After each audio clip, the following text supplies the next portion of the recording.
The sound beneath the lake. Calm but eerie setup, the lake house escape. In the far north of Minnesota, where pine forests stretch endlessly and the fog lingers low over the lakes, Daniel and Emma Brewer decided to spend a quiet weekend at Emma's family cabin. It was meant to be a detox trip. No phones, no Wi-Fi, just the two of them and the sound of rain over Black Pine Lake. The cabin sat on the water's edge, its wooden deck creaking with every step. As dusk fell, Daniel noticed how still the lake was. Too still. No ripples, no frogs, no bugs. Nothing but silence and the faint hum of power lines far off in the woods. That night, while unpacking, Emma mentioned an old local story, that sometimes at midnight you could hear knocking from beneath the water, as if someone were trapped below the surface. Daniel chuckled uneasily. What, like ghost fishermen? Emma didn't laugh back. The first strange sign, the knock at midnight. The first night was calm until just past 12:03 a.m. when Daniel woke up to the soft sound of tapping. At first he thought it was rain, but it was too rhythmic. 3 knocks, pause, 3 more. He slipped out of bed, walked onto the deck and stared out across the still water. There were no waves, yet the sound was clear. It came from directly beneath the dock. "Emma," he whispered. She joined him, her face pale. The knocking grew louder, closer. They knelt together, trying to see through the black water. For a moment, Daniel thought he saw a pale handprint press against the underside of the dock before vanishing. Emma gasped and backed away. "We should go inside." But the sound followed, the same rhythm, now echoing from under the floorboards of the cabin. And then, something whispered, almost childlike, "Let me up." Fear builds. The footsteps in the water. They locked every door and window, but the sound didn't stop. The floorboards trembled slightly, as if something heavy was moving beneath the cabin. Emma clutched Daniel's arm. "There's nothing under us, right? It's all lake?" He nodded. The cabin was built on stilts, standing above the shallow edge of the lake. There was nowhere for anyone to stand, yet when Daniel looked through a crack in the floorboards, a drop of water splashed upward, followed by another. By 2 a.m. it was silent again. Daniel finally dared to peek out the window. A figure stood waist-deep in the lake.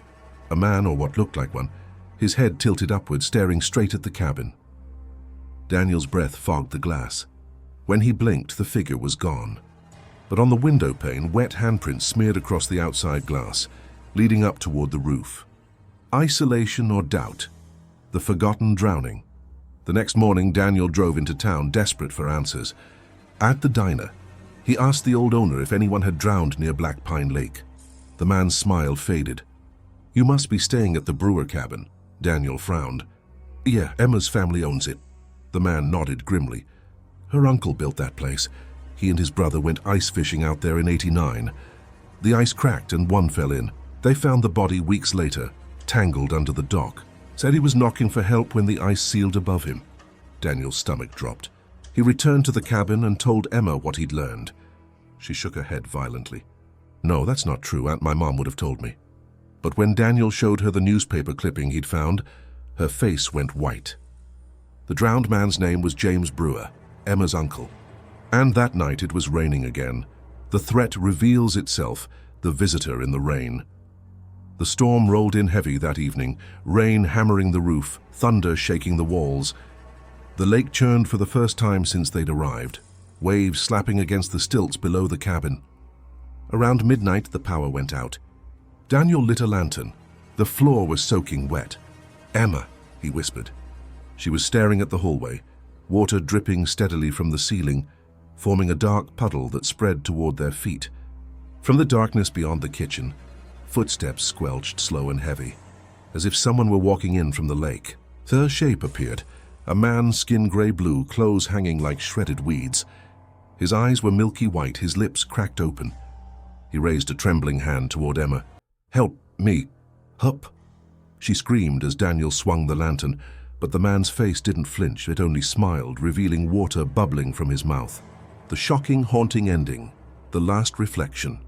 The next morning, a search team found the cabin door open and waterlogged footprints leading down to the dock, but no sign of Daniel or Emma. Only their car remained, parked neatly outside. The local sheriff, a veteran of the area, said it was the same every few decades. A couple or camper vanishes, usually after a storm. He looked at the lake one last time and shook his head. Later that week, a new family came to stay at the cabin. Their young daughter was playing near the dock when she called out to her parents, giggling. "Daddy, there's a man swimming," she said. Her father looked up. There was no one in the water. But when he crouched down beside her, he saw wet handprints spreading beneath the dock again, tapping faintly. 3 knocks, pause, 3 more, and a whisper rising from below the lake's black surface, still waiting. The night watcher of Route 19, calm but eerie setup, the graveyard shift. On a long, rain-soaked stretch of Route 19 in West Virginia, 24-year-old Miles Carver worked the overnight shift at a small truck stop gas station. The place was mostly empty after midnight. One humming soda machine, flickering fluorescent lights, and the occasional semi-truck growling by. Miles liked the solitude. He'd smoke outside, watch the mist roll across the mountains, and count the passing headlights. But that Friday night, the fog was unusually thick. It swallowed sound, muted light. Even the insects were silent. At 1:37 a.m., he noticed something odd on the station's security monitor. A tall silhouette standing on the far edge of the parking lot. No car, no movement. Just a long, dark figure staring toward the pumps. He grabbed his flashlight and stepped outside. But when he looked, there was no one there. Only a wet footprint, human-sized, in the puddle beside Pump 6. The first strange sign, the call from the fog. The next night, the fog came back. So did the figure. Miles tried to ignore it, telling himself it was just a trick of the mist. But around 2:15 a.m., the station phone rang. An old landline that almost never worked. "Murphy's Gas, Route 19, Miles answered. Static, then a faint whisper. "You left the lights on." He froze. The line went dead. He stepped outside. Sure enough, one of the outside floodlights was flickering uncontrollably, bathing the fog in strobes of white. Between flashes, he saw the figure again, closer now, maybe 30 feet away, motionless. "Hey," Miles shouted, gripping his flashlight tighter. "You need to leave!" The light flickered one more time, then went dark entirely. When it came back on, the figure was gone, replaced by a muddy set of bare footprints leading straight to the gas station door. Fear builds, eyes in the window. Miles called the sheriff's office, but dispatch told him to stay calm. They'd send someone in the morning. He didn't sleep that day. When his shift started again, his nerves were shot. Around 3 a.m., he sat behind the counter drinking stale coffee when something scratched the window glass beside him. It was faint at first, like a nail dragging slowly, then harder, longer. Miles spun around. Through the glare, he saw a face pressed against the glass. Not human. The skin was pale and stretched, eyes completely black, mouth open too wide, as if it were trying to mimic a smile it didn't understand. When he shouted, it vanished instantly. He ran outside, but nothing. Only fog and the hum of the soda machine. But on the glass, in streaks of condensation, someone had written, "Still watching, isolation or doubt, the empty road." The sheriff never came. Miles began to think maybe he'd lost it. Maybe it was stress or the caffeine. He quit the job, packed up, and started driving home around midnight. But Route 19 was deserted. No headlights, no passing cars, only fog and the wet hiss of tires on asphalt. A few miles down, he noticed something in his rearview mirror. Headlights, distant, steady, following. He pressed the gas. The lights matched his speed. He turned down a small forest road, but the headlights stayed right behind him, not gaining, not falling back, just following. Finally, he pulled over, heart pounding. He stepped out into the rain and shouted, "Who's there?" But there was no car behind him, just empty road, and in the reflection of his side mirror, that same tall figure standing right behind his trunk. The threat reveals itself. The passenger seat. Miles jumped back into his car and slammed the door. The fog grew thicker, the air heavier. He could barely see the road. The radio flickered on by itself. The old AM band. Static hissed. Then a man's voice crackled through. "You shouldn't have left the lights on." Miles' breath hitched. He turned the radio off, but the voice kept talking, now echoing inside the car. The passenger seat creaked as if someone had just sat down. Miles dared a glance. A wet figure was sitting beside him, soaked to the bone, face hidden in shadow, dripping lake water onto the upholstery. He swerved off the road, crashing through a ditch. When he looked again, the seat was empty, but his clothes were soaked, and faint fingerprints glistened on the inside of the windshield. The shocking, haunting ending, the still frame. The wreck was found the next morning, the car half submerged in a ditch off Route 19. The engine was off. The driver's door wide open, but Miles Carver was nowhere to be found. Only his dash cam remained, still recording, battery nearly dead. The authorities reviewed the footage. Miles driving through heavy fog, breathing hard, whispering to himself. Then at 2:14 a.m. the radio flickers on. His face turns toward the passenger seat, eyes widening, and for a split second the camera catches it. The shape of a man's face pressed to the window from the outside, upside down, grinning. The final frame shows Miles turning to look, his mouth forming a silent scream before the screen cuts to static. To this day, truckers claim they see a man walking Route 19 in the fog, barefoot, waving them down. When they stop, he's gone, but their headlights turn off by themselves. The girl at the window. Calm but eerie setup. The night shift in Salem. In the quiet outskirts of Salem, Massachusetts, 26-year-old Lena Brooks had just moved into a small apartment above an old bakery. She worked nights at a local diner, often returning home past midnight. Her building was one of those centuries-old brick ones, creaky floors, drafty windows, the faint smell of old yeast lingering in the walls. Her first week there was peaceful enough, though the atmosphere was strange. Streetlights flickered, neighbors whispered, and stray cats hissed at her door. One night after a long shift, she set her umbrella by the door, made tea, and glanced out her window. Across the narrow alley, in a building supposedly vacant for years, a light flickered on, and in the second-floor window, a girl stood watching her, motionless, pale, wearing what looked like a white Easter dress. Lena blinked. The light went out. When she looked again, the window was empty. The first strange sign, the knock from across. The next night, the rain came down in sheets. The wind howled through the alley, whistling between the bricks. At around 2:40 a.m., while Lena scrolled her phone in bed, she heard a soft knocking. Not from her door, from the window. She froze. The sound was light, rhythmic. Tap, tap, tap. When she looked, the rain streaks distorted everything outside. But between flashes of lightning, she saw movement in the opposite building again. The same girl pressing her hand against the glass. Lena whispered to herself, "That place is supposed to be empty." Just then her lamp flickered and her phone buzzed, a notification from an unknown number. "Can you see me now?" She dropped the phone, heart pounding. The next flash of lightning revealed a small wet handprint on the inside of her own window. Fear builds, the girl in the mirror. By the third night, Lena hadn't slept. She told her co-worker about the girl, but he just laughed. "You're in Salem. Weird stuff happens." But the dread didn't feel like superstition, it felt personal. That evening, the bakery owner downstairs mentioned something odd. He'd found tiny wet footprints near the back door, even though the place had been locked all night. When Lena went upstairs, the air was cold and damp. She looked into her bathroom mirror. Condensation covered it. Wiping it clear, she noticed something horrifying. Behind her reflection, a faint silhouette of a child standing in the hall. She spun around, nothing. She turned back, the mirror was fogged again. But now across the glass, in crooked handwriting, it read, "Come play." The faint sound of a giggle echoed from her dark living room. Isolation or doubt. The building that shouldn't be there. Lena called the property manager, demanding to know who owned the building across the alley. He sounded confused. "What building?" "That side was demolished in 1974 after a fire." Her blood ran cold. "No, I'm looking at it right now." But when she glanced outside, all she saw was fog. No light, no building. Just the outline of trees where the structure had been. She felt lightheaded, unsure if she was losing her mind. The rest of that day she stayed inside, curtains drawn, TV on for noise. But late that night she heard footsteps upstairs, slow, dragging, like someone walking through water. She checked the ceiling.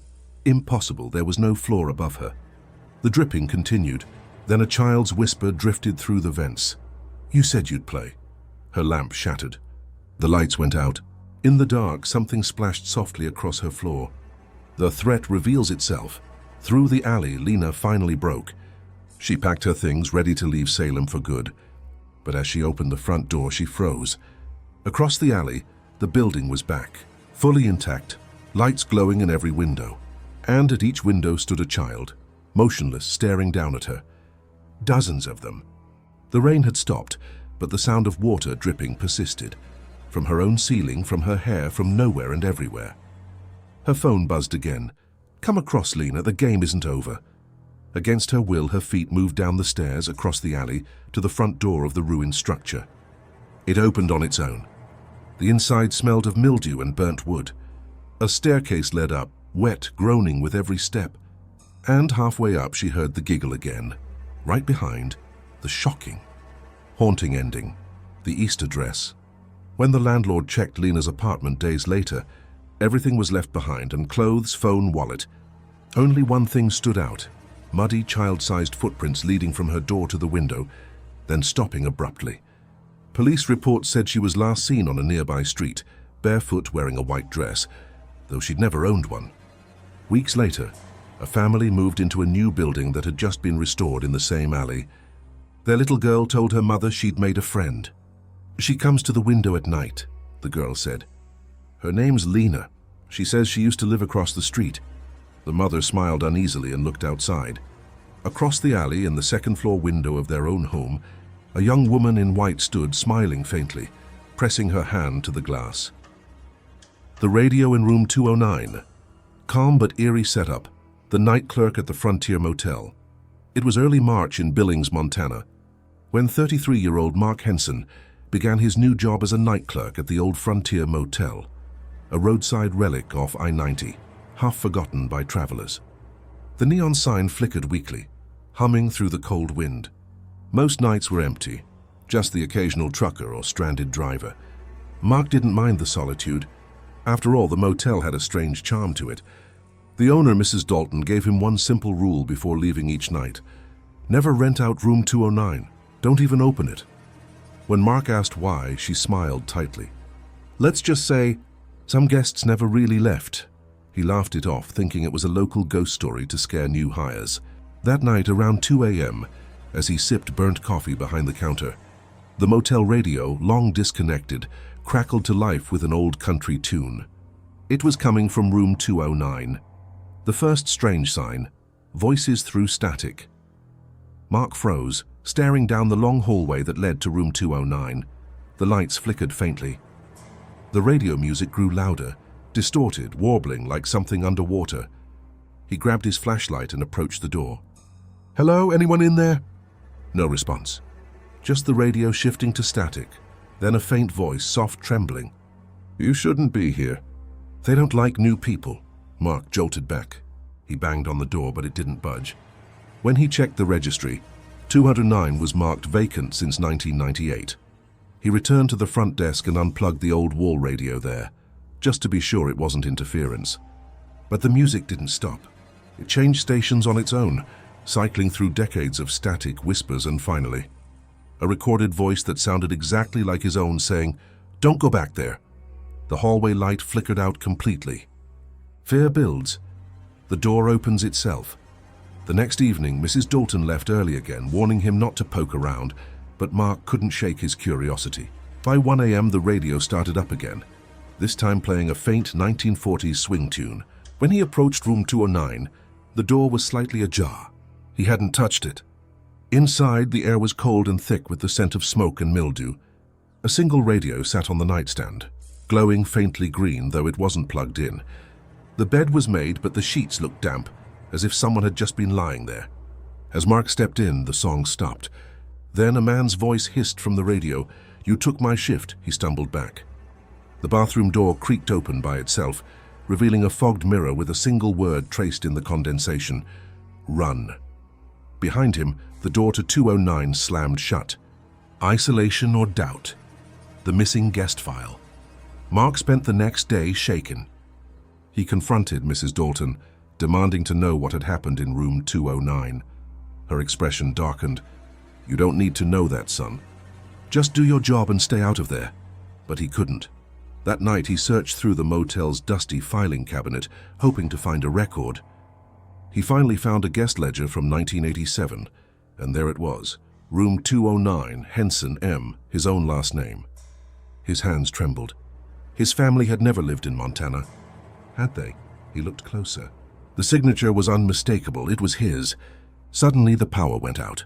The radio crackled to life again in the lobby. He heard his own voice whisper from it. "It's too late. You've already checked in." And then footsteps echoed from down the hallway. Wet, dragging footsteps. The threat reveals itself. The guest returns. Mark grabbed the motel master key and flashlight, deciding to face whatever was inside room 209. The closer he got, the colder the air became. His breath came out in visible clouds. As he turned the handle, the door opened easily this time. Inside stood a man in an old bellhop uniform, pale and waterlogged, face bloated and gray. The man smiled faintly, finally clocking in. Mark stumbled back, flashlight flickering. The bellhop's skin rippled like soaked paper. He reached out a gloved hand and pressed a key into Mark's palm. Room 209's tag, rusted and cracked.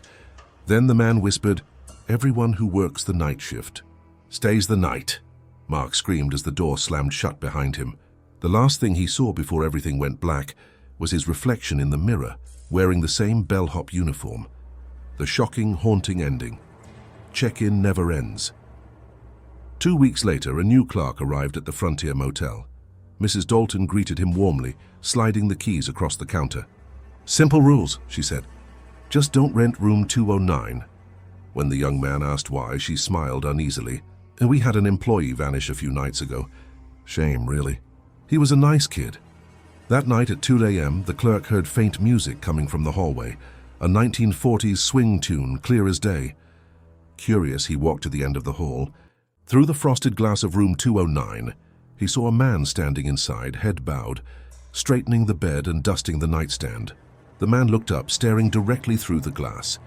It was Mark, expression blank, eyes hollow, still wearing the bellhop uniform. He smiled faintly and whispered through the static of the radio, "Welcome to the night shift." The knock under the bridge, calm but eerie setup, the shortcut by the creek.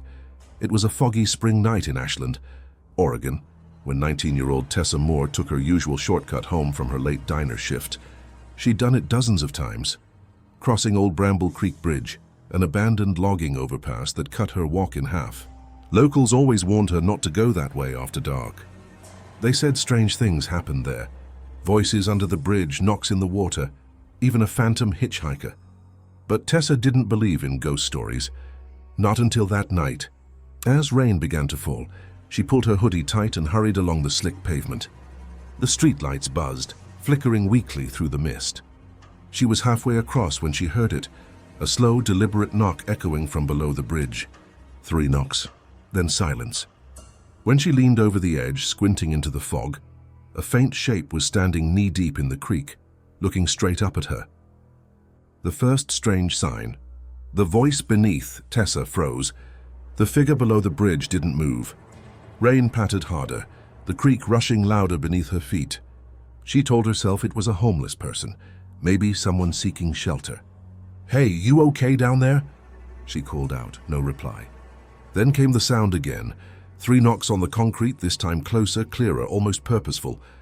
She leaned in further. "Do you need help?" That's when she heard it. A voice, raspy and distorted, answered softly, "You dropped something, Tessa." Her stomach twisted. No one else knew her name. She stumbled backward, heart racing. There was no way they could see her clearly through the fog. She checked her pockets instinctively. Nothing was missing. The voice came again, almost laughing now. "You'll come down for it soon." The streetlight above her flickered out, plunging the bridge into darkness. Fear builds. Footsteps following. Tessa bolted across the bridge, slipping on wet concrete as the rain picked up. Her phone flashlight trembled in her shaking hand, the beam catching glimpses of the forest road ahead. But behind her, footsteps, heavy, slapping against the wet pavement. She spun around, but no one was there. The footsteps stopped when she stopped. She tried calling her mom, but the call wouldn't go through, just static. Then faintly through the phone speaker, "You're getting closer now." She hurled the phone away, terrified. The footsteps resumed, this time running toward her. Tessa screamed and sprinted down the path until she reached the small cul-de-sac leading to her house. When she turned, gasping for breath, no one was there. Only the faint echo of 3 knocks, somewhere out near the bridge in rhythm with her heartbeat. Isolation or doubt, something waiting at home. When Tessa got home, her mum was asleep, unaware of her daughter's panic. Tessa locked every door and window, still trembling. She told herself it was all in her head, maybe a prank, maybe exhaustion. But when she went to hang up her soaked hoodie, something dropped from the pocket. A small wooden figurine, crudely carved, wet from the rain. She hadn't seen it before. It was a carving of a girl, same hair length, same jacket, same jeans. And on the base, scratched deep into the wood, was a single word, Tessa. She dropped it, her hands trembling. Outside, thunder cracked, shaking the window glass. Then 3 knocks on her front door. She looked through the peephole but saw nothing, just darkness and rain. She held her breath, listening. 3 more knocks, louder this time. Then a low voice from outside, "You dropped something." The threat reveals itself under the floorboards. Tessa grabbed a kitchen knife, her heart pounding. The knocking had moved, no longer at the door but below her. Under the house, slow, steady, like someone tapping from beneath the floorboards.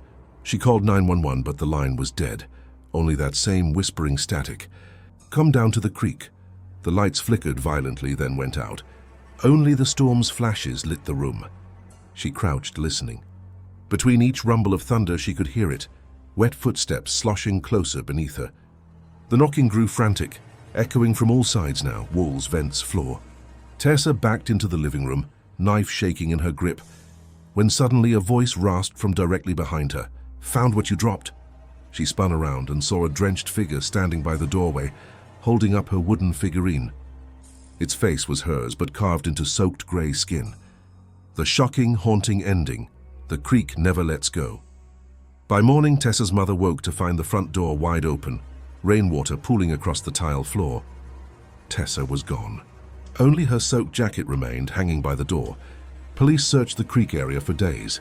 Eventually, they found her phone near the bridge, screen cracked, still recording audio. The recording was short.